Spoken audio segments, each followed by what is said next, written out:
Kemarin kita udah sempat bahas smartphone dari Xiaomi yang harganya tuh di 2 jutaan tapi baterai di 7.000 mAh. Nah, kali ini gue pengen ngebahas smartphone dengan baterai di sekitar 6.000 mAh. Itu cukup besar sih menurut gue. Dengan harga yang cuma 1,4 jutaan aja. Dan selain dia punya baterai besar, desainnya juga cukup menarik kan. Dan gak cuma datang dengan desain dan baterai yang cukup oke, tapi dia juga berdatangkan dengan performa yang cukup lah, bisa dibilang. Gimana untuk berlanjutnya, kita baper dulu.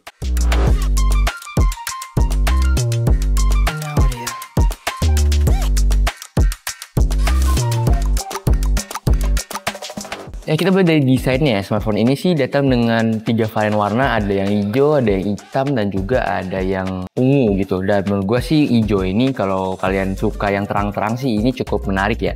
Kayak two-tone gitu ya kan. Dan font Poco C85-nya yang di bagian bawah itu juga terasa cukup menarik sih ya. Kayak kesan smartphone ini jadi nggak kayak biasa aja gitu, kayak unik gitu. Di sisi bodinya juga dia kayak yang mengkotak gitu, tapi tenang aja di sisi sudut-sudutnya itu sejauh udah kayak melengkung gitu. Jadi untuk gripnya itu cukup enak sih, nggak terlalu keras, nggak terlalu tajam. Yang gue suka sih dibanding Redmi 15 yang kemarin kita bahas ya, di sisi bump kameranya yang kayak lebih elegan dan juga kayak dikesan dinaik gitu loh. Kayak kalau kalian lihat ya, gue kasih footage-nya gitu, dia tuh kayak naik gitu, jadi kerasa mewah aja. Dan walau datang dengan 6.000 mAh, dia tuh nggak tebel gitu, smartphone-nya itu bisa tipis. Selain tipis juga ya bobotnya nggak berat buat smartphone yang 6.000 mAh gitu ya. Selain datang dengan 6.000 mAh baterai, dia juga datang dengan 33 watt charge yang sudah include dalam paket pembeliannya. Jadi kan udah dapat chargernya 33 watt langsung di dalam paket penjualan, jadi nggak usah ribet-ribet. Dan ya ini terasa cukup cepat sih buat ngecharge-nya ya.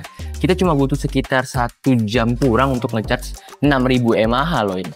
Kita melipir ke bagian layar ya. Layar dari smartphone ini tuh ya flat dengan ukuran 6,9 inch. Dan lagi-lagi gue bilang HP dengan layar yang besar ya, lebar gitu ya. Tentunya enak lah buat dipakai nonton kalau kalian targetnya buat dipakai nonton gitu. Feel genggamnya juga ya merasa gede gitu pokoknya. Ini yang lebarnya tuh kayak ke samping gitu, jadi ya agak kerasa lebih gede lah kalau kalian biasa pakai smartphone dengan ukuran-ukuran kecil gitu ya. Walau datang dengan harga yang murah ya, tapi ya bisa dibilang layar dari smartphone ini tuh cukup bagus gitu, karena datang dengan 120Hz HD IPS yang punya sertifikasi TUV Rainland, yang artinya apa? Untuk mengurangi sinar biru dari si layar smartphone. Jadi ya berarti ya si smartphone ini tuh nggak banyak menghasilkan sinar biru gitu. Ya bikin lebih nyaman kalau dipakai nonton lama-lama, ataupun dipakai untuk jangka panjang ya jauh lebih aman lah dibanding yang nggak punya sertifikasi seperti ini biasanya. Ingat, ini adalah smartphone 1 jutaan ya. Gua konteksnya adalah 1 jutaan, bukan konteks yang seluruh smartphone. Untuk keamanan dari smartphone ini sebenarnya sih simple ya, cukup lengkap sih. Udah ada side fingerprint dan juga face unlock, jadi kalian bisa buka dengan ya segala style cara kalian pengen buka smartphone ini lah. Untuk beberapa yang nanya apakah smartphone ini support 5G atau enggak ya, tentu tidak ya, karena ya ini datang 1 jutaan ya. Cukup diwajarkan sebenarnya smartphone dengan 1 jutaan itu datang dengan cuma 4G gitu ya. Gue hampir lupa nih ya, di sekeliling bodinya tuh kalian masih bisa nemuin ada lubang jack ya, jadi kalian bisa colok jack audio ke smartphone ini. Sisanya sih normal ya, untuk SIM cardnya ada di sebelah kanan, terus tombol 2 ada di sebelah kiri, lalu di bawahnya ya tentu ada mic dan juga speaker. Dan ya ini tentu karena masih 1 jutaan, speakernya mono ya. Oh ya, fitur yang ada di Redmi 15 seperti speaker 200% juga ada dong di sini. Jadi kalian bisa buka speaker dari smartphone ini dengan keras gitu. Sistem operasi yang digunakan dari smartphone ini tuh kalian nggak usah khawatir, bukan Google based kok. Dia udah pakai Xiaomi HyperOS 2. Jadi ya soal UI dari si smartphone ini tentunya ya cukup familiar lah kalau kalian masih pakai Xiaomi device gitu. Nah, untuk sisi penyimpanan sebenarnya smartphone ini datang 2 varian ya, ada yang 6GB RAM, ada yang 8GB RAM. Dan storage-nya juga masing-masing ada 128 dan 256 gitu ya. Jadi kalian bisa pilih aja sesuai kebutuhan kalian. Tapi yang menariknya bukan di sisi itu kok. Yang lebih menariknya adalah smartphone dengan 1,4 jutaan ini udah support NFC. Jadi buat kalian-kalian yang tinggal di Jakarta atau pakai komuter lain ya pastinya udah aman banget. Smartphone ini juga udah support IP64 yang tahan cipratan air. Jadi kalau kena hujan yang kecil-kecil gerimis ya kalian nggak usah khawatir lah. Ya smartphone ini cukup kuat untuk menahan hal-hal seperti itu. Dan kameranya sih ya menurut gue cukup menarik ya, walaupun dia datang dengan kayak 2 kamera gini, tapi ya cuma 1 kamera yang benar-benar bekerja. Satu lagi tuh kayak lensa depth aja, depth sensor. Kamera utamanya ini dipakai 50 megapiksel yang kita tes outdoor nih. Itu cakep banget sih secara hasilnya.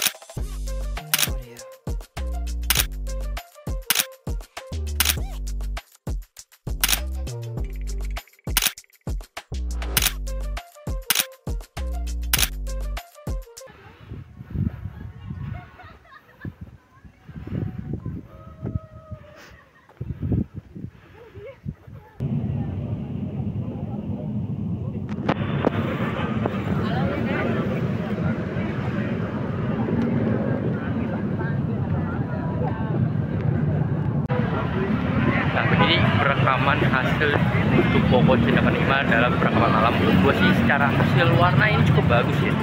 Dan ya, kita lihat hasilnya. Nah, di sisi kamera depan dia pakai 8 megapiksel dan gue rasa sih cukup fine-fine aja, cukup nggak ada masalah sih, oke-oke aja sih. Sekarang kita melipir ke bagian chipset dari smartphone ini.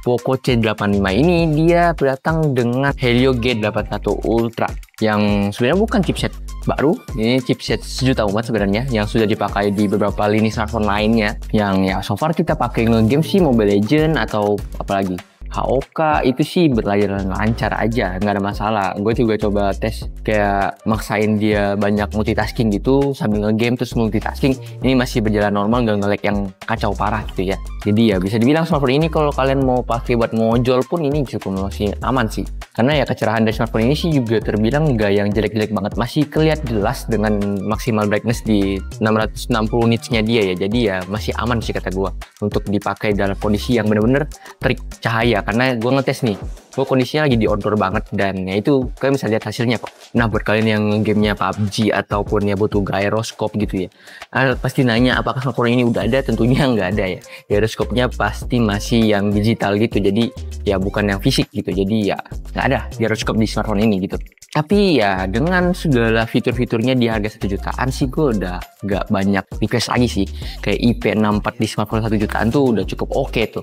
Terus layarnya yang udah cukup lumayan lah, HD di 120Hz. Kameranya juga yang gak jelek banget. Terus juga baterainya yang bongsor yang membuat smartphone ini tuh yang nggak kerasa kurang worth it gitu. Jadi ini terasa worth it aja buat kalian beli kalau kalian lagi cari baterai yang besar. Dan ya aku bilang tadi ya, buat dipakai ngojol ini baterai besar gini ya sangat membantu sih menurut gua. Ya mungkin ya segitu untuk pesan kali ini. Harganya untuk lebih lengkapnya itu gue bakal taruh di deskripsi ya. Karena kalau harga resmi ngikutin Xiaomi itu di 1,499. Tapi ya pastinya kalian bisa dapat harga-harga lain sih di e-commerce ya.